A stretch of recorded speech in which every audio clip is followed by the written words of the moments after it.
কলকাতায় যখন ভূমিকম্প অনুভূত হয় তখন লেকটাউনের দোকানে ফাটল, সেই ছবি আরো একবার আপনাদের সামনে রাখবো। লেকটাউনের এ ব্লকের একটি পোশাকের দোকানে কিভাবে ফাটল ধরেছে দেখুন।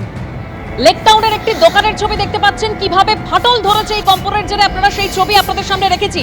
আতঙ্কে দোকান থেকে রাস্তায় বেরিয়ে আসেন ক্রেতা বিক্রেতারা। ধরে গেছে, এগুলো আগে ছিল না। লেকটাউনের একটি দোকানে ফাটল, ঠিক কি হয়েছিল আমি একবার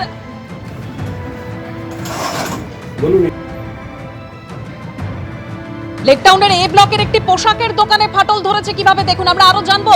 অনির্বাণ বিশ্বাস রয়েছেন আমাদের প্রতিনিধি। অনির্বাণ, দেখো একদমই আজকে 1:22 নাগাদ যখন এই ভূমিকম্প অনুভূত হয় তখন কিন্তু লেকটাউন এলাকা সেখানেও কিন্তু আতঙ্ক ছড়িয়ে পড়ে এবং এই যে লেকটাউন এই ব্লকের যে কাপড়ের দোকান, জামা কাপড়ের দোকান, সেখানেও কিন্তু ফাটল ধরা পড়েছে, এমনটাই কিন্তু দোকানের ম্যানেজার তিনি দাবি করছেন। কারণ দোকানটি একেবারে কিন্তু সদ্য নির্মিত, খুব বেশি পুরনো নয়। স্বাভাবিকভাবেই এই যে ক্র্যাক, সেই ক্র্যাক কিন্তু কখনোই তারা দেখতে পাননি। আজকে আচমকা কিন্তু দেখতে পান যে যখন এই ভূমিকম্প হয়, যখন তারা তড়িঘড়ি বাইরে বেরিয়ে আসেন, যখন পরবর্তী সময় তারা ভেতরে ঢুকতে গিয়ে দেখতে পান যে দোকানের ভেতরের দেওয়ালে কিন্তু ক্র্যাক ধরা পড়েছে।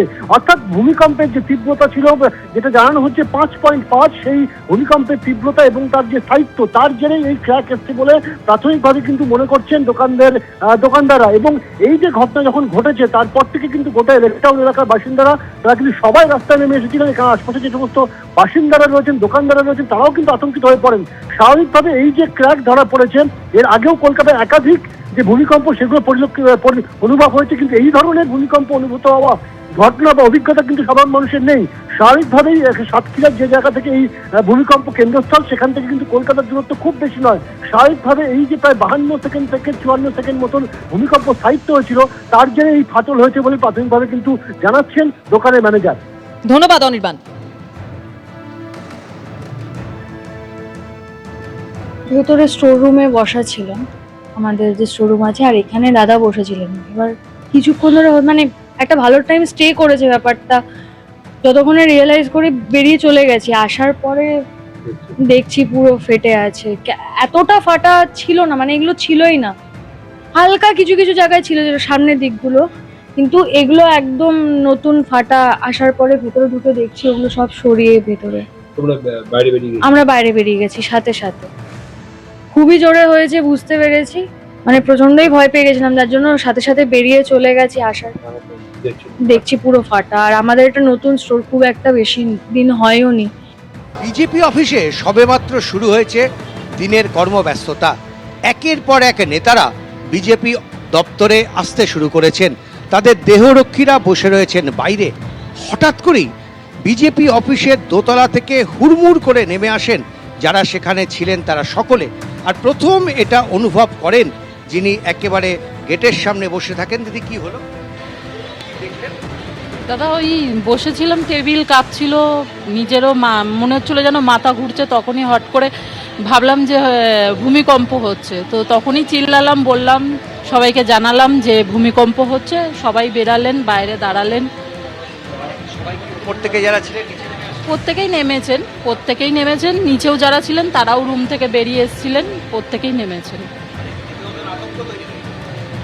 না, আতঙ্ক না, সবাই সফটলি বেরিয়েছে। বেরিয়ে তারা বুঝতে পেরেছেন যে ভূমিকম্প হচ্ছে, বলার সাথে সাথেই বেরিয়ে এসেছিলেন।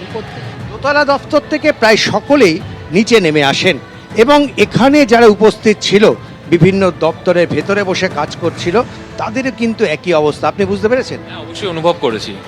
একটা হঠাৎ করে আমরা বসে কাজ করছিলাম, তখন দেখলাম মৃদু একটা কম্পন। তারপর হঠাৎ করে দেখলাম চেয়ারটা জোরে কাঁপছে, তখন সবাই বেরিয়ে যাই আমরা রাস্তা থেকে। সব মিলে কিন্তু একেবারে অন্য রকমের বিষয়। এখানে যারা উপস্থিত ছিলেন, স্যার, ভূমিকম্প আপনি বুঝতে পেরেছেন? গত 15 বছর ধরে অনুভব করছে মানুষ, পশ্চিমবঙ্গের মাটি কাঁপছে, সেটা বোঝা যাচ্ছে। এই দাপিয়ে অত্যাচার হচ্ছে, কাঁপছে না।